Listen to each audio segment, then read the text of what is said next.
How to get the correct rope length for your skipping rope, I'm about to show you. And if you're new to the channel, make sure you hit the subscribe button. Now there's 3 things you need to take in consideration. Number 1 is your height. Number 2 is your jump rope experience. And number 3 is your jump rope style. Now, when you first get your skipping rope out the bag, it will come in its full length and you'll have to adjust your rope quite a few times till you finally find what works best for you. A rough guideline is to stand on your rope and hold your handles up. Your handles should come up to your chest area. And as you can see now, the handles come way past my shoulders, which is an indication that it needs to be shortened. Now, when you first start learning how to skip and your rope is a little bit too long, you can get away with your arms being really wide, as I'm showing now. But when you start to bring them closer to the body, the rope will get even longer, which will make you use your arms a little bit too much, and it will cause the rope to lag and you'll struggle to get some speed. That is why we want to shorten the rope, but we don't want to shorten it too much.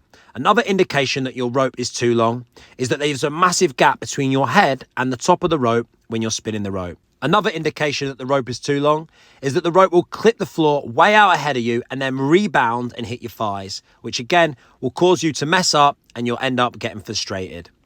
So what we need to do is shorten the rope. So adjust the adjustments at the end, which can be a little bit tricky. You might have to even use your teeth for these ones. So to start with, make your rope a few inches shorter on each side and then stand on your rope and hold your handles up. See how high your handles come up.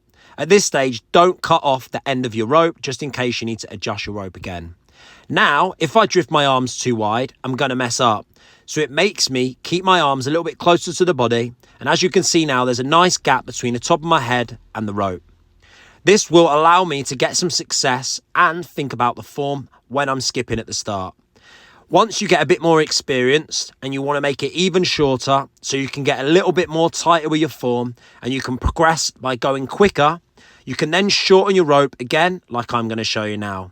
With a shorter rope now, I'm able to pick up the speed a lot more, skip with more confidence and progress to more advanced skills like double unders. And as soon as my arms drift out just a little bit, I'm going to mess up. So find what works best for you. Adjust your rope quite a few times and just judge it on success. Because the main thing is when you first start learning how to skip is that you're able to get a bit of success and just enjoy the experience of learning how to skip. Once you're happy with your rope length, you can then cut off the slack at the end of your rope, which will make the rope even lighter.